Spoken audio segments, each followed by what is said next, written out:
Good morning, everyone. Today is the Saturday, the 12th July 2025, and it's the 191st session of Mindfulness for Beginners in English, conducted by Nissarana Forest Monastery. And for today's session, I would like to welcome Venerable Homagama Dhamma Kusala Thero. When we would also like to welcome everyone who is joining into this session via Zoom and Facebook live streaming, and those who are downloading it to watch later. Our program will commence as usual with the in-session practice of mindfulness meditation guided by Venerable Dhamma Kusala Thero. Then we will move on to the talk on today's topic, which is too much complexity will eventually break you. That's the topic for the day. And finally, we'll be moving to the Q&A and reports from our listeners, and Venerable Dhamma Kusala Thero will give us the guidance required. So let us begin the program for today. I would like to invite Venerable Bhante to commence the in-session practice of mindfulness. So, in answer. Thanks, Karindu. Hello, everyone. So we'll start today's session with few minutes of mindful sitting. For this, you can adjust your seat, make sure that you are comfortable. If you feel like it, you can turn on video. Once you are comfortable and balanced in your posture, you can gently close your eyes.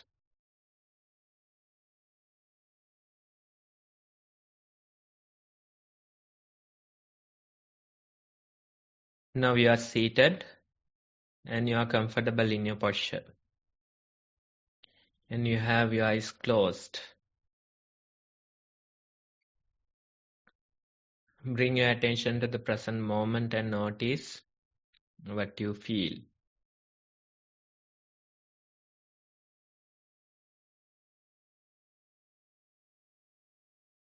You may feel surrounding sounds.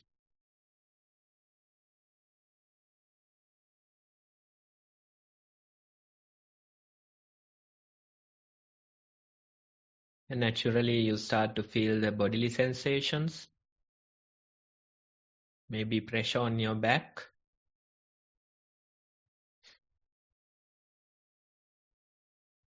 Then the breathing in your body.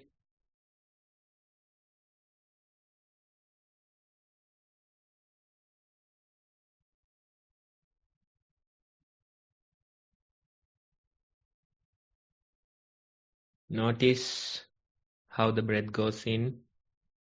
Notice how it comes out.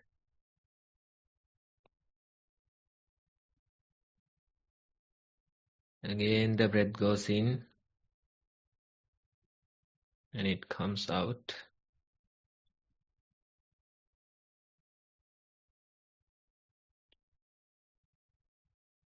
We try to keep our attention with the breathing.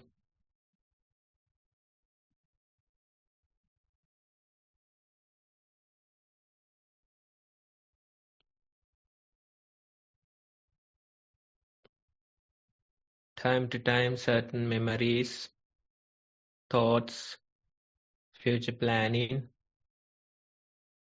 might grab your attention. Sometimes you feel sleepy.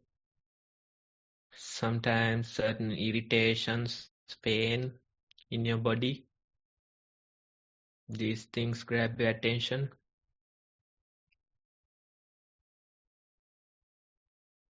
But among all these things,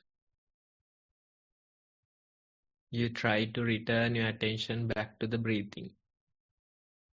Again, notice how the breath goes in. Notice how it comes out.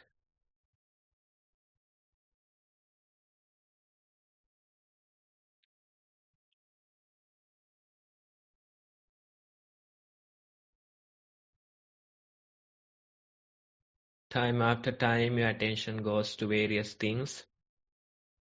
But time after time, you can realize it and gently return the attention back to the breathing.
Okay, everyone. Now you can open your eyes again. So that was our time for today's sitting session. With that, Tarindu, you can take over.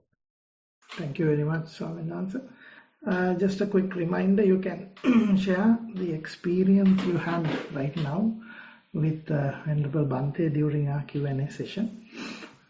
With that in mind, let's move on to the next segment of the program. And next we have the Dhamma talk based on the topic for this week. And the topic is too much complexity will eventually break you.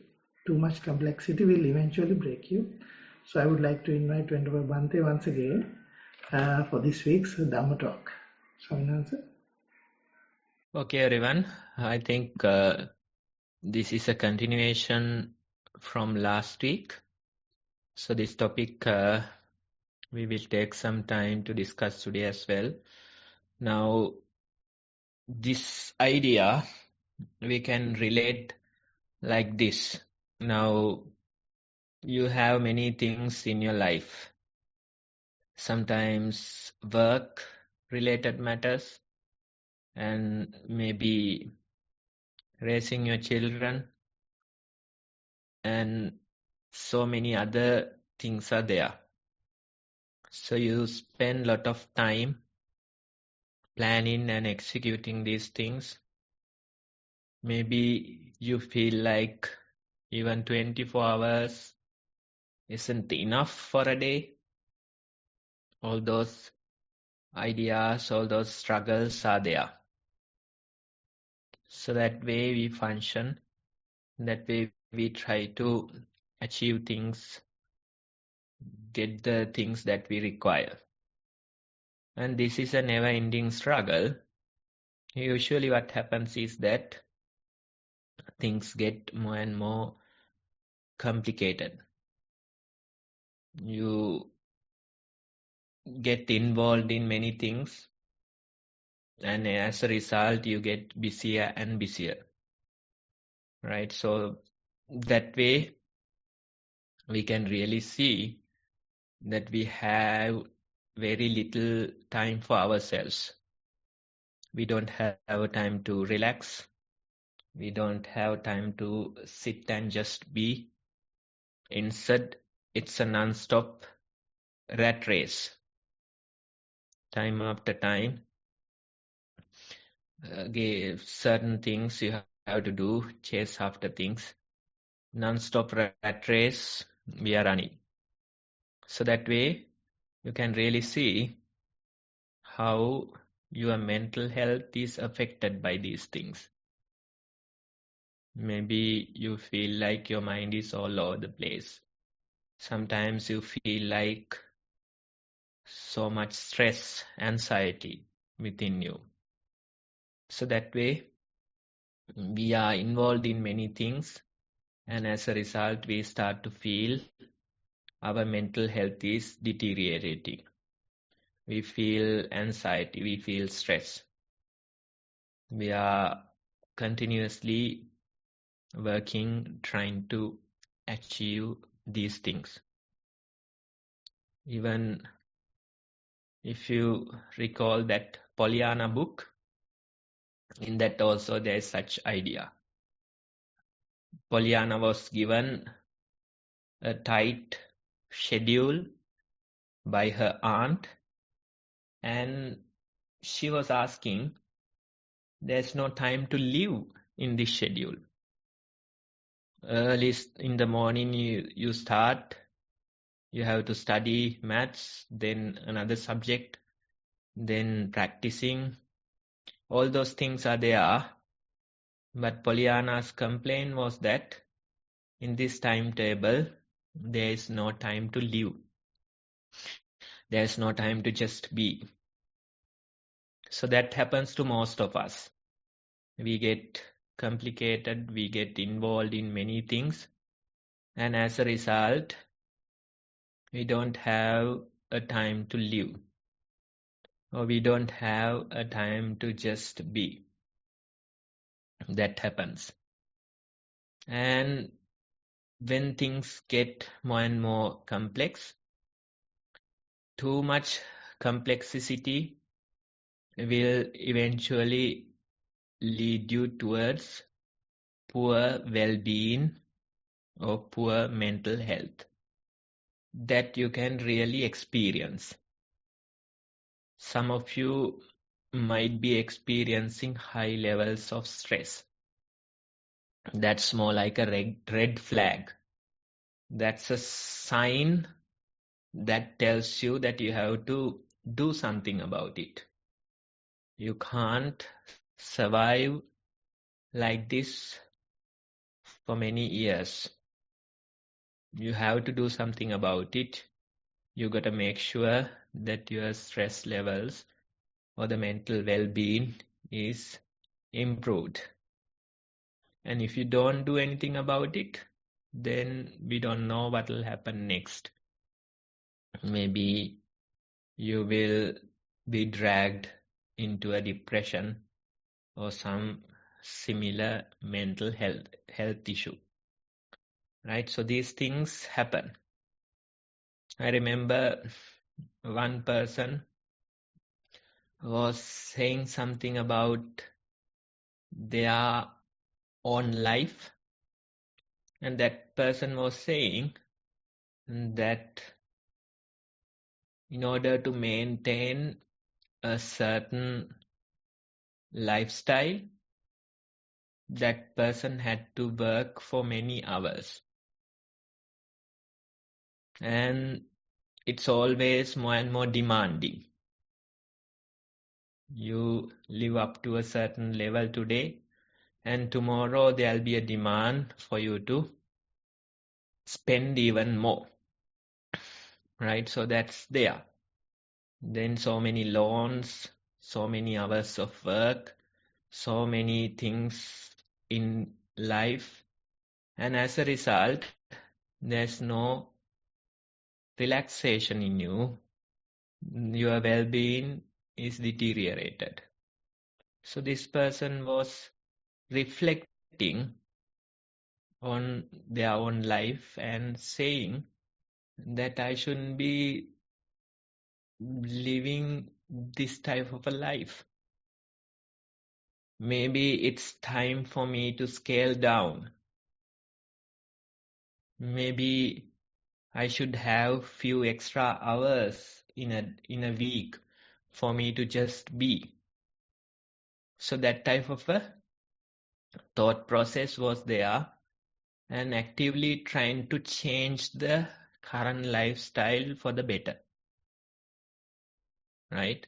Even nowadays, some people, they are saying that they are moving to a smaller apartment. Maybe little smaller than the current one. And as a result, they were able to get rid of certain extra things, making sure that their living space is clean and tidy. In addition, they pay less because it's a smaller apartment. Right? So in this new age, more and more people, they are trying to change their lifestyles to a less stressful, much more relaxing one. Although we talk about it, it's not easy. But you have to understand, if your mental health is affected, you must do something about it. Otherwise, if you continue with this same rat race, eventually there'll be a day that you will be broken. That idea is very true for this new age. Many complications are there. Let it be technology, let it be spending, let it be traveling. Whatever you select, there's always opportunity for you to get more and more involved, more and more complicated. And as a result, your mental health is affected. So this idea is very valuable for this current age that we are living. Too much complexity will eventually break you. So you have to reflect upon your own lifestyle and make sure that you actively change it for the better. It's not easy. It's easier to talk, but when you try to do it, it's not easy. But it should be a gradual effort towards betterment. Maybe the very beginning would be being mindful, especially during your daily life. Most people, when we talk about mindfulness, they say it's during a sitting session, mindful sitting. Meditation you do in the sitting posture. That's the traditional idea. But when we introduce mindfulness, we introduce mindful walking, we introduce mindful sitting. Those two are considered as formal meditation. But in addition to that, it is very important that you practice daily mindfulness. You have to support it with the formal meditation, like daily mindful sitting, mindful walking, probably like 20 minutes each at least. If you can do 20 minutes each of mindful walking and sitting daily, that's a great start. And you have to sustain it. You have to continue daily for many weeks, many months. And while supporting your practice with formal meditation, like mindful walking and sitting, you have to try and be mindful in your daily life. And when you are mindful, you get to see or notice many details. You get to notice that how you are creating more stress for unnecessary things. You get to notice that you are in a never-ending rat race. You get to notice that you are affected or your mood is affected by certain things in your surrounding. You get to notice that some people, they ruin your day. You get to notice that certain things you care for them, and as a result, you have to put forth so much effort towards them. So all these observations are important for us to change our life for the better. I'm not saying that we can change within a day or within a week.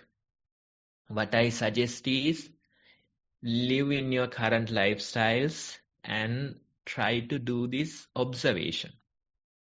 Time after time, you have to see how you are suffering with more and more stress. Time after time, you have to see how certain people are a negative influence towards your mental health. Time after time, you have to see you don't even have time to eat a meal properly.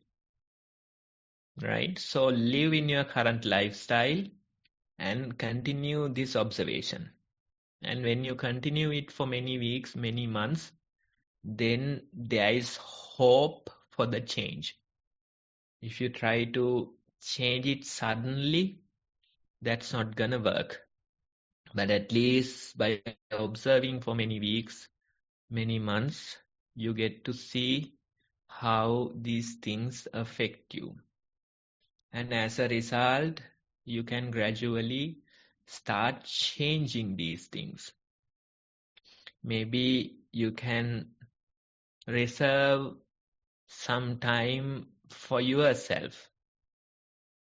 You can even inform your family members.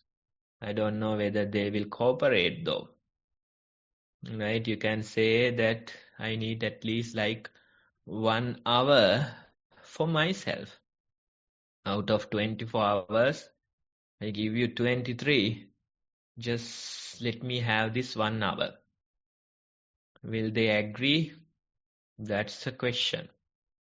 Most people will say 1 hour is too much. We can't give you that much time for yourself. Maybe 30 minutes isn't it enough, they will ask you.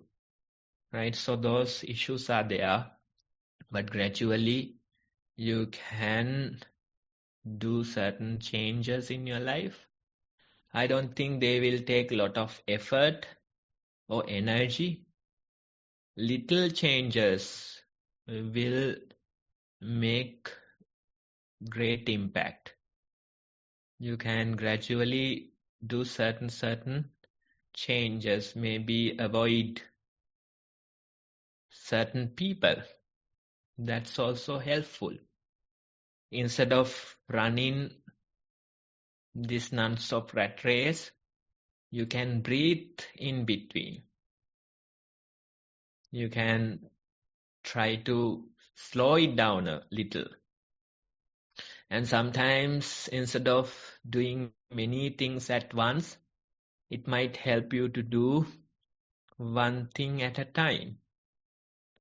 You might come and complain that you don't have that much time to do one by one. But trust me, when you try to do many things at once, most of the time your energy is wasted. It's like you are trying to do 4 or 5 things at once and your attention is everywhere distracted and you don't get much efficiency out of that process. So sometimes one thing at a time and that done well. That would be a better way to approach these things. When we talk about mindfulness, sometimes we talk about multitasking. But multitasking is a different skill that will come gradually. First, you have to start doing one thing at a time and that done well. Try to bring your attention to the activity at hand and try to do a good job. Once you are done, you move on to the next one. Again, try to keep your attention with that. Try to do a good job. That way, when you continue, you realize sometimes you become much more efficient handling these things. And as a result, you feel much less friction or stress in the process. Right? And gradually, when you try it for many months, many years, you start to realize sometimes you can multitask. It's not a problem, but you have to have that foundation, the foundation of mindfulness. That's important. Right? So that way, I think most of us can have better lifestyles. In this new age, many people are suffering with mental health issues. It says that it's the number 1 debilitating factor in this world. Out of 5, 1 person is suffering with mental health issues. In Sri Lanka, 24% of the youth is depressed. Latest research, 24% of the youth is depressed. I'm sure in other countries also the same issues are there. Why? The reason is too much complexity. You have many things at your hand and your processor, the mind, isn't enough. That capacity isn't enough. For example, let's say these devices, these phones, tabs, or computers, all those devices. So when you work on a computer or when you surf on your phone, you are utterly distracted. That's the whole process, right? All those information, they come, they try to grab your attention. You browse through them. It's called a feed. It's like this device is trying to feed you. So if you spend few hours on such a device, then you don't know how much negative influence that gives you. And it's like some addiction. You take the phone, decide to browse for like maybe 10-15 minutes, but you end up browsing for 2 hours. That happens. And every day, many hours are spent on a phone, right? So those things are affecting your mental health, but you don't feel it right away. You don't feel what's the source of this stress. You don't get to see it. But gradually, your mental health is deteriorated, and one day it might break you. We have this young boy currently at Nissarana, and he was sharing his story, and he was saying that at a certain age of his life, he got this mental health issue. He was throwing things out of his home. He couldn't see other people, right? All those mental health issues came. And the family members, they took him to a doctor, and he gave some prescription. So this boy is currently running on medicine, right? And I asked him what was the reason for this mental health issue. And he was saying that starting from age 22, probably to age 29, more like 7 years, he was at his room majority of the day and browsing the phone. On his phone he was. And his parents and family members, they were complaining that you shouldn't be spending your day like this. But he didn't listen to them. And for many years, as per his explanation, for like 7 years, he was in his room, lazy, not doing anything. And only thing he did was browsing his phone. That's what he has done. And as a result, one day, the very process broke him. And the doctor gave some medication. And currently the fellow is on these meds, and that's how he is surviving. So you can see these type of addictions, there's no real impact if you do it for a day. But if you do it for many weeks, many months, many years, then that addiction will overpower you. That addiction will gradually break you. That's what happened to this boy.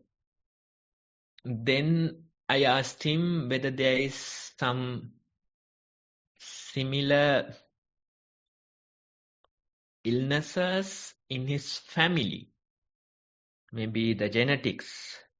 I was asking him whether his family tree has mental health issues. Then this fellow was saying his elder sister, she also got some mental health issue, and one of the aunts, she also had mental health issues. So you can see certain genes are also affecting. They are also having some impact. But this boy was sharing something interesting. He says that his brother is a chartered accountant and he keeps busy with his life. He works, he's active, and he has a good family. He is not affected with this mental health problem. So you can see that it's like nature versus nurture. Nature plays a part in your DNA or in your genes. You might have certain latent gene related to mental health issues. The family issues are there in the history. But what happens is that nurture also plays a huge role. The genes are there, but your lifestyle will decide whether you get these issues or not.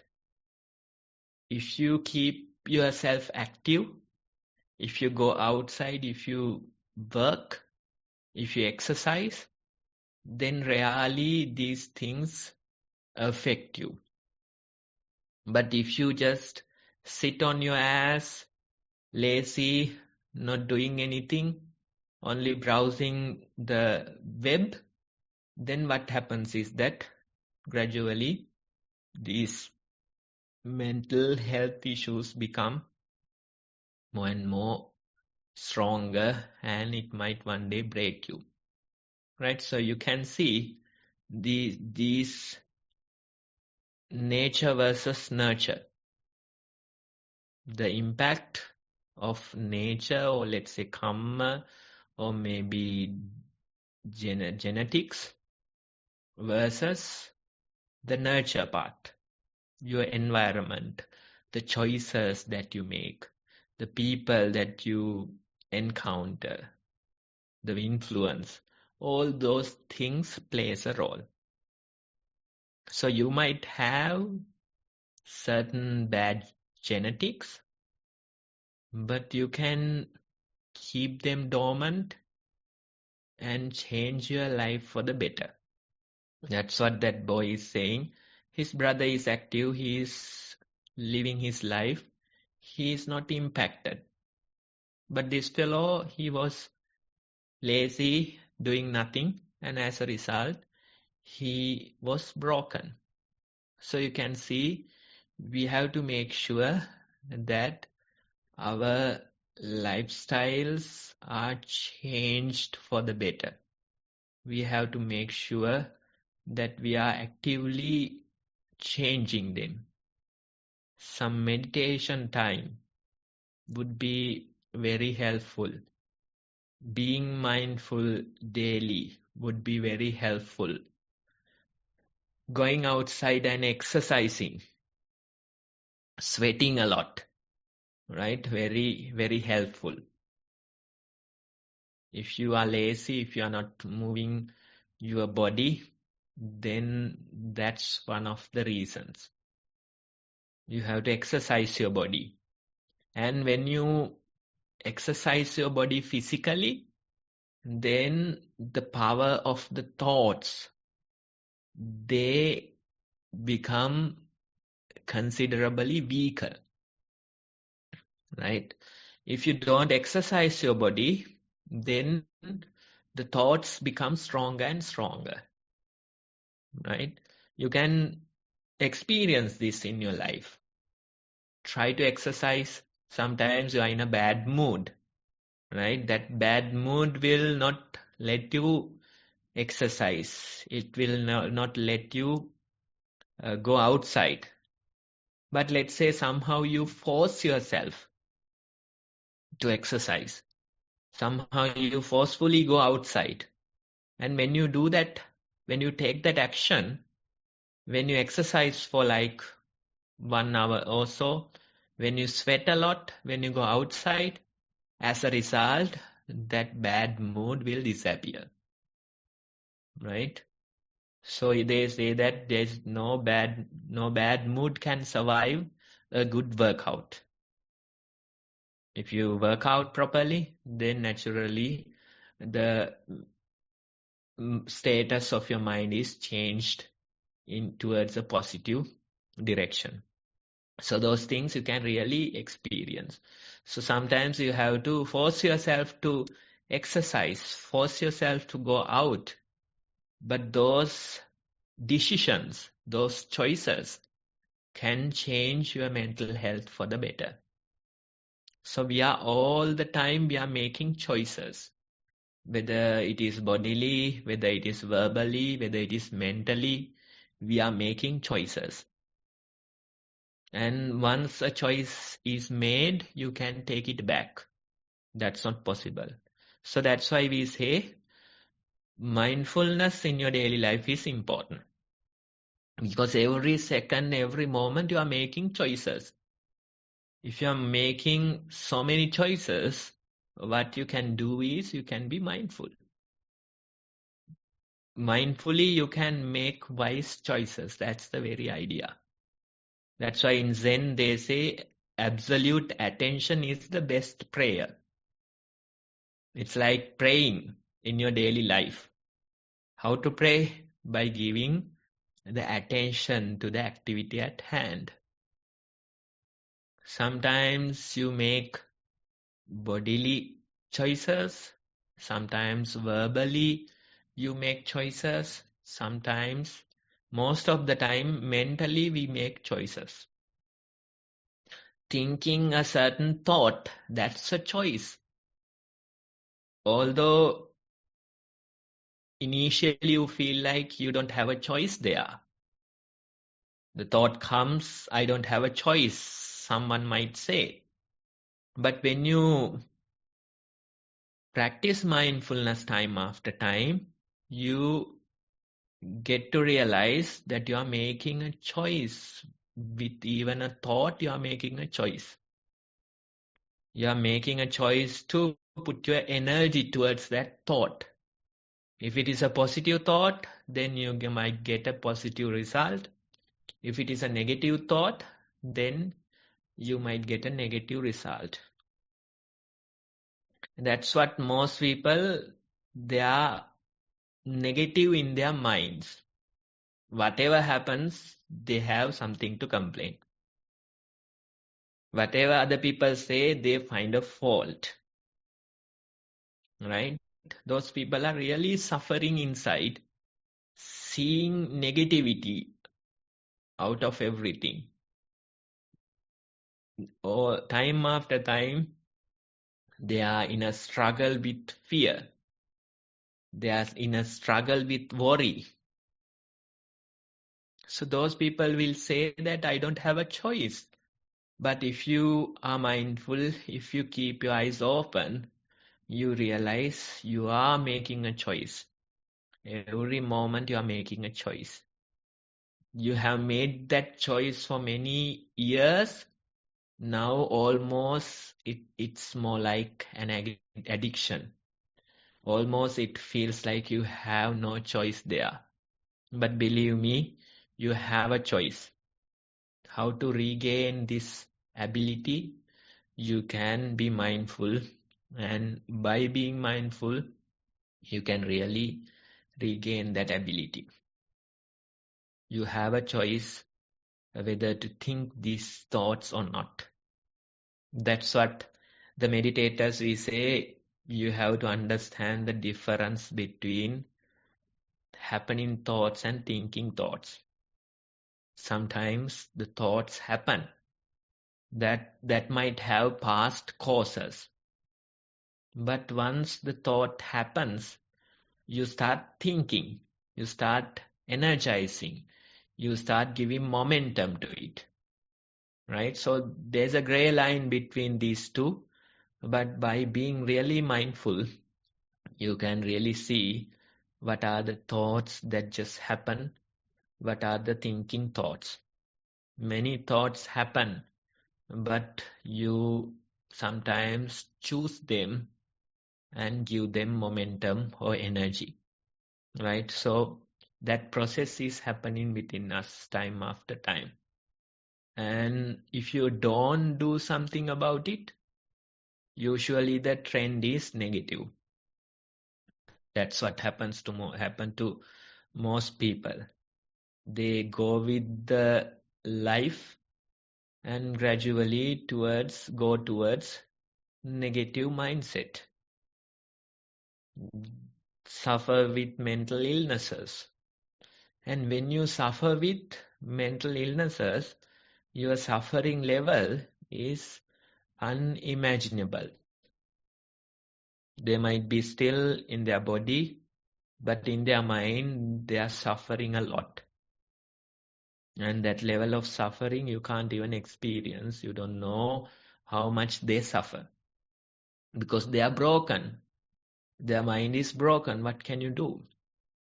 Right? So you have to make sure that you are making some positive changes in your life. Continuously observe and see where the trend is towards. Whether it is a positive trend, whether it is a negative trend. Having certain bad patches, that's totally fine. But what's important is that the trend should be towards the positive direction. Sometimes certain incidents happen. As a result, your mental health is negative for a couple of days. But that's okay. That's natural. But you have to make sure, again, you stand up and start moving. Right? That ability you have, your mind is able to develop this resilience.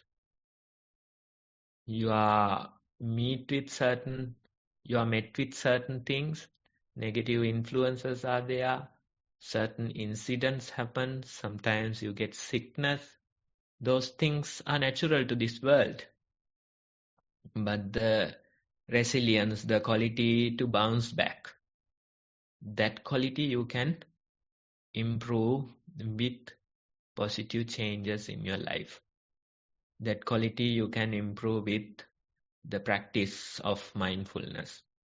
And that's what we are doing. We have to make sure we are living in this dangerous world, this dangerous age. It is naturally giving us mental health issues. It is naturally breaking most of the people. So many complex, difficult things are there. And if you go towards more and more complexity in your life, one day that very process might break you. So you have to get actively involved in your lifestyles and make sure that you change it for the better. That's the very idea. I hope the discussion was useful. Thank you for listening. Thank you very much, Bante, for that wonderful explanation. With that, we are moving on to the next item, which is the Q&A session and the reports. So today we have Anupama to conduct the session. So I would like to invite Anupama to take over. Thank you, Tarinu. I hope you can hear me clearly. Yes. So before I move on to the report reading, we usually give you an introduction on how to commence a mindful practice on a daily basis and how to write a report and submit a report so we can share it with everyone at these sessions. Most of you are by now familiar with the process, but we will recap it for those who would like to know. As you can see in front of you on the screen, there are a couple of videos you can watch on YouTube. One gives instructions on mindful walking and the other one on mindful sitting. We would recommend that you watch both these and get an idea how to commence with your mindful practice. If you can then allocate a small time daily and start practicing mindfulness, that would be great. I think Bhante mentioned in his talk, if you can at least give about 20 minutes each day for walking and sitting. Of course, you can start from any amount of time and slowly build up. So you can get about 2 hours of each practice in total before you write your report. Once you've got this under your belt, write down your experience. If this is in a form of a reflection report or in the manner of a question or statement. You can give titles such as mindful walking, mindful sitting, or mindfulness in daily practice, etc. And kindly describe what you felt. For example, when you were walking and sitting, what kind of sensations you experienced, the posture that you were in, and for example, when you're walking, the texture of the ground or pressure points on your soles, how your body weight shifted from one leg to another, etc. And similarly for sitting, you can do the same as well. And for this, you can include the breathing movements of the in and out breath, either through the nostrils or the raising and lowering of abdomen, etc. Once you've written the report, you can submit it to us either via Google form or through email. Both links are shared with you on the screen in front of you, and continue your mindfulness practice according to the advice given once the report is discussed at these sessions. So that's the end of the introduction for how to do your mindfulness practice. We will now move on to the reports. We have 2 reports for today. I will begin by reading report number 1. Walking meditation. Walked with shoes on 40 steps one way on grass. Primary object. Watching movement of feet. Mind initially watched placing and lifting of each foot.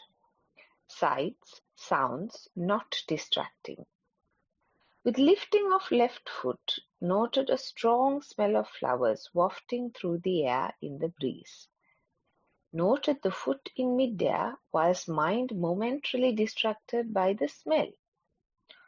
2 more breaths taken to enjoy the smell, and mind then noted walking continuing with foot moving forward and being placed. The mind mostly stayed on lifting, moving and placing for next 10 minutes. Back to the place to do sitting meditation, meditated 45 minutes. Sitting meditation. Primary object, watching breath. Watched in and out breaths with gap in between them. Longer exhalation. Noted a droplet of water dripping from left nostril, followed by a further 3 droplets. Mind decided instead of wiping nose to watch without interfering. Another droplet joined from right nostril in a stream onto lips and collection into a bigger droplet before dripping down and then going onto the chin where it spread out. Noted the tickling unpleasant sensation, the coolness, and after it had dried up, a smarting warmer feeling, most prominent at end of right nostril. Mind returned to breath spontaneously. The breaths equal in length and short. The mind contemplated the changing nature of the droplet, suffering and lack of control of what happens in the body. Meditated for 1 hour. With much gratitude to Bhante and organizers. End of report number 1. Okay, now this is a good report. If you are a beginner here, you can really listen to such a report and get lot of information. Now, especially in both walking and sitting, in this report you can hear the primary object. When you do meditation, you have to make sure that you know where you should keep your attention. That's what primary object is. While walking, this is the object that I keep my attention. While sitting, this is the object that I keep my attention. That identifying that primary object is important. That's what happens when you meditate. Otherwise, your mind is simply wandering, going after different objects, distracted. Right? When you do meditation, the difference is that you introduce a home to your attention. Home to your attention. That's the very idea. Right? You know that this is where I should keep your attention. If you don't know that, then probably you might have to revisit basic instructions. If you don't know that, you can use the Zoom hand and ask, where should I keep my attention? Because that's very important. That's the very foundation of meditation. So in this report, both in walking and sitting, this person mentioned the primary object. So that's something very valuable, something very, very important. No matter how long you meditate, maybe you meditate for a decade, but still make sure that you know your primary object. You start like a rank beginner. You start with your breath, and gradually your practice will evolve and take you wherever it takes you. Right? But you have to make sure that start with your breath, or you start with the walking sensations. That very primary object is important. Most people, they don't like the mindfulness of the body. They want to do maybe mindfulness of thoughts, right? That way they say, I'm not a beginner, I have done that part. I am now observing my mind. That's what they say. But you shouldn't worry about it. You simply start with your breath, and gradually the practice will take you wherever. Right? You don't have to actively do it. You don't have to force yourself to progress in the practice. What you have to do is be mindful, notice the breath, and gradually sometimes the pain becomes more prominent. Sometimes mental factors become more prominent. Let the practice take you towards that journey. Don't try to force certain things in your practice. That's not how it works. Right? So this report is very important in that sense. The primary object is clearly mentioned, both in walking and sitting. So that part is very valuable, important, especially if there's a beginner here. Then next thing I want to mention is, now when you bring your attention to the body, when you bring your attention to the present moment, naturally there's this healing process happens. Right? So what you feel in your body, especially in the sitting, those droplets, it's more like a healing process. Some people, they tear their eyes as soon as they sit. Some people, they start dripping like this. Some people, they start yawning. Some people, certain pain, irritations in their body. So all these things, it's more like a healing process. You don't have to interfere with it. Simply watch what happens. And when you try to simply watch, it's not easy, right? Watching one of these droplets take its natural course, it's not easy. Because the sensations, they become so powerful, so prominent, you can't bear it, right? But the correct practice is simply be. Don't think about, maintaining your posture. Don't think about those droplets. Don't think that other people will see. It doesn't matter.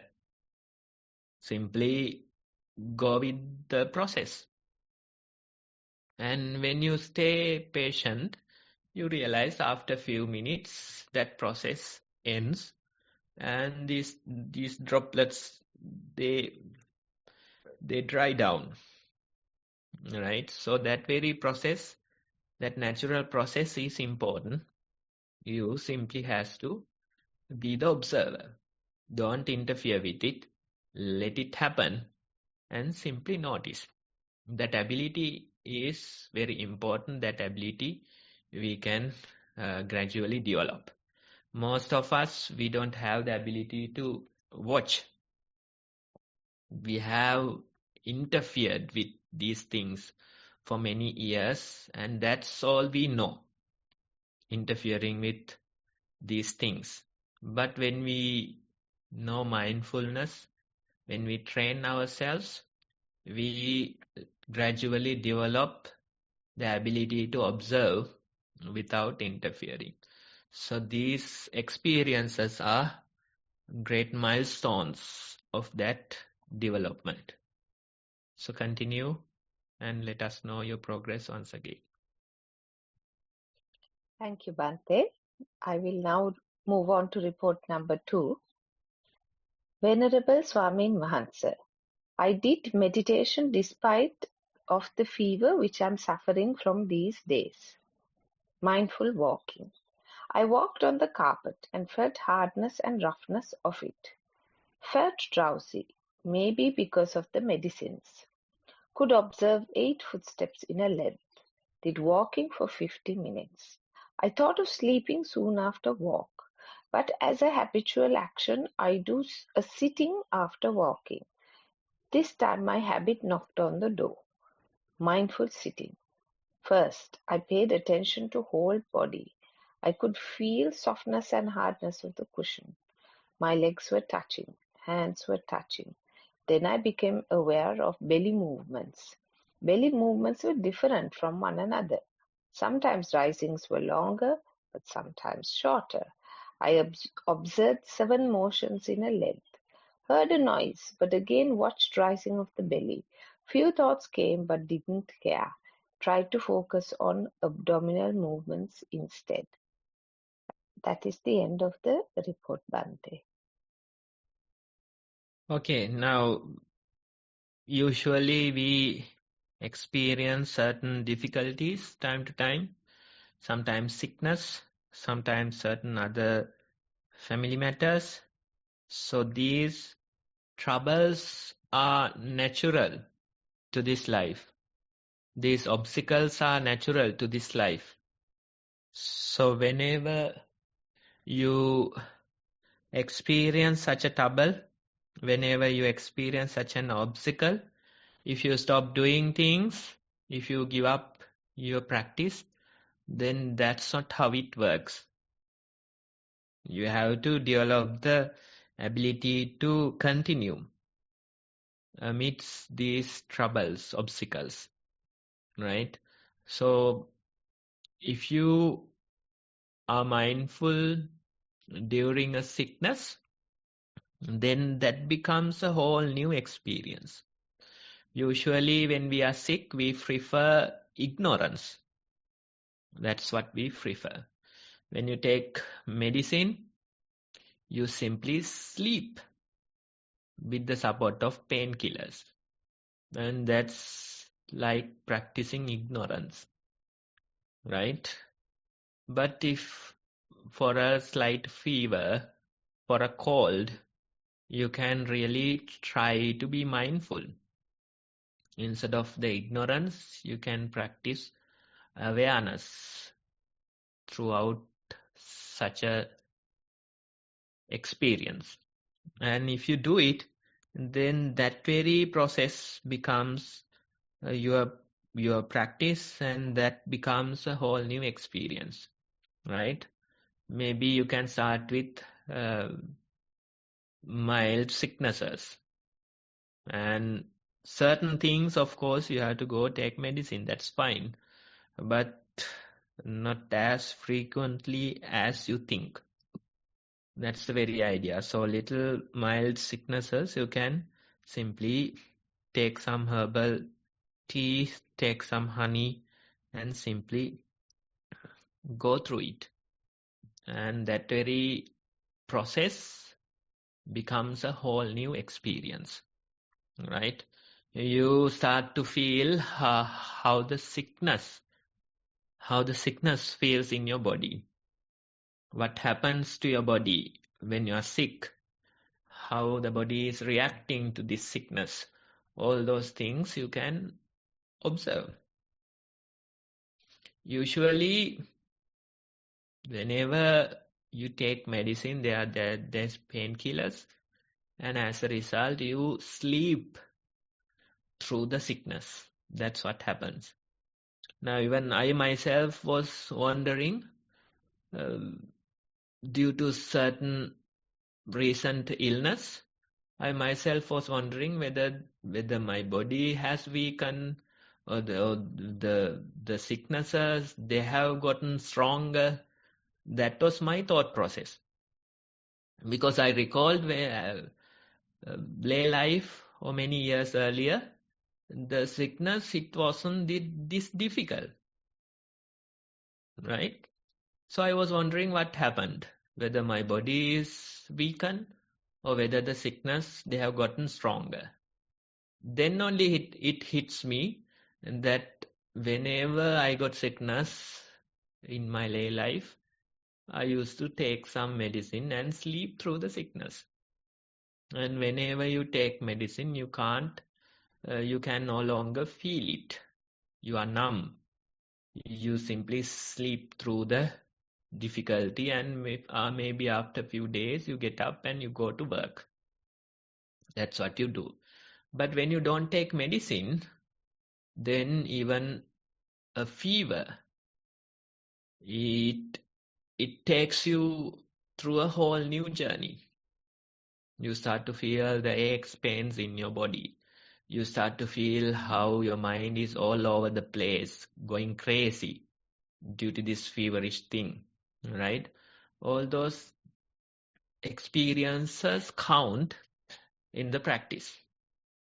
So such occasions are bonus, additional advantage for your practice if you are ready to take them mindfully. I don't think it's easy, but you can gradually develop that ability. And certain illnesses, when you know the limit, you can't bear, so you can go and take medicine. That's fine.